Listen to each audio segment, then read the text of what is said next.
आज ही Doubtnut app download करें। Doubtnut पर होगा अब आपके सभी मैथ्स, केमिस्ट्री, फिजिक्स और बायोलॉजी डाउट्स का सफाया। बस अपने क्वेश्चन की फोटो खींचो, उसे क्रॉप करो और तुरंत वीडियो सोल्यूशन पाओ। Download now. The question is the loss of positive ions from the interior of a neuron produces। तो जब न्यूरॉन के इंटीरियर से पॉजिटिव आयन का लॉस होता है तो क्या प्रोड्यूस होगा? डीपोलराइजेशन, थ्रेशोल्ड, हाइपरपोलराइजेशन और एक्शन पोटेंशियल। तो यहाँ पे जो न्यूरॉन है वो फंक्शनल यूनिट है, हाईली स्पेशलाइज सेल्स हैं जो कि कहाँ प्रेजेंट होती हैं? न्यूरल सिस्टम के अंदर, जो कि डिटेक्ट करेंगे, रिसीव करेंगे डिफरेंट काइंड ऑफ स्टिमुलाई और स्टिमुलाई को ट्रांसमिट करने के लिए रिस्पॉन्सिबल है। तो यहाँ पे न्यूरॉन हमारी एक्साइटेबल सेल्स हैं। क्यों? क्योंकि उनकी जो मेम्ब्रेन्स होगी, because their membranes are polarized, वो क्या होती हैं? पोलराइज्ड होंगी। तो वो एक्साइटेबल सेल्स हैं और रिस्पॉन्सिबल है for the generation and conduction of nerve impulse. तो न्यूरॉन के हमारे मेन 3 पार्ट होंगे। कौन कौन से? सेल बॉडी, एक्सोन और डेंड्राइट्स। तो मेन जो एक्सोन पार्ट है न्यूरॉन का, एक्सोनल पार्ट, वो रिस्पॉन्सिबल है कंडक्शन के लिए। तो सपोज यहाँ पे हम एक्सोन मेम्ब्रेन की बात करेंगे, ये हमारे एक्सोन की मेम्ब्रेन है। अब ये मेम्ब्रेन कौन से स्टेट में है? तो सबसे पहले हम बात करते हैं रेस्टिंग स्टेट की। तो जब रेस्टिंग स्टेट में होगी तो इनसाइड क्या होगा? नेगेटिव चार्ज होगा। तो ये हमारा एक्सोन का इंटीरियर है।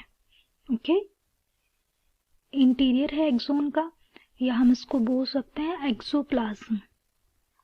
और ये हमारा एक्स्ट्रा सेलुलर फ्लूइड है और बाहर क्या चार्ज होता है? पॉजिटिव चार्ज होगा। तो हमारी जो मेम्ब्रेन है ये किस स्टेट में है? अब ये पोलराइज्ड है।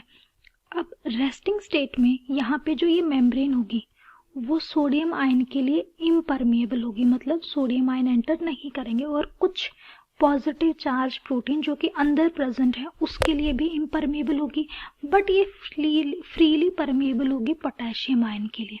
तो सोडियम आयन के लिए इम्परमिएबल, पोटेशियम के लिए परमिएबल। तो ये हमारी रेस्टिंग स्टेट की बात हुई। उसके बाद हम सेकेंड कंडीशन लेते हैं। अब क्या होगा?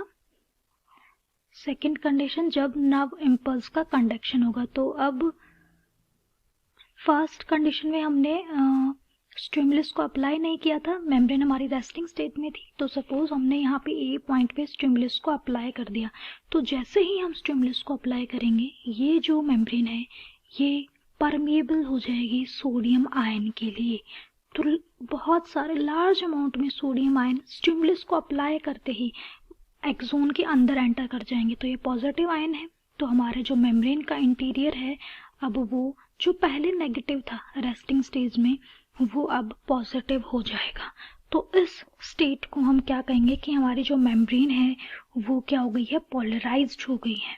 सॉरी, पोलराइज्ड वो पहले स्टेट में थी कि अब जो हमारी मेम्ब्रेन है वो क्या हो गई है? डीपोलराइज्ड हो गई है। जो नेगेटिव चार्ज था वो क्या हो गया है? रिवर्स हो गया है। तो जो पोलैरिटी है मेम्ब्रेन की एट ए साइट मतलब जहाँ पे हमने स्टिमुलस को अप्लाई किया है वो रिवर्स्ड हो गई है। तो हम क्या बोलेंगे? डीपोलराइज्ड हो गई है। और जो इलेक्ट्रिक पोटेंशियल डिफरेंस होगा अब इस स्टेट में, डीपोलराइज्ड स्टेट में, वो क्या कहलाएगा? Action potential. तो डीपोलराइजेशन और एक्शन पोटेंशियल दोनों हमारे गलत हो गए हैं, क्योंकि ये स्टेट कब होगी? जब सोडियम आयन न्यूरॉन के अंदर एंटर करेंगे। लेकिन क्वेश्चन में पूछा गया है कि जब सोडियम आयन बाहर जाएंगे तो कौन सी स्टेट आएगी। तो अब एक थर्ड कंडीशन लेते हैं। अब हमारी मेम्ब्रेन डीपोलराइज्ड हो गई है, तो क्या ये हमेशा डीपोलराइज्ड ही रहेगी? क्या जो सोडियम आयन है वो हमेशा एंटर करेंगे? तो नहीं, ऐसा नहीं होगा।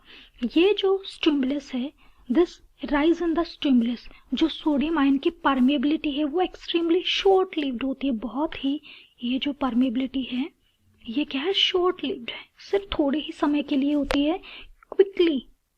अब ये जो परमेबिलिटी थी, जो हमारी पॉजिटिव चार्ज था अंदर, अब यहाँ पे मेम्ब्रेन की परमेबिलिटी राइज हो जाएगी पोटेशियम आयन के लिए, और पोटेशियम आयन मेम्ब्रेन के बाहर मूव करेंगे।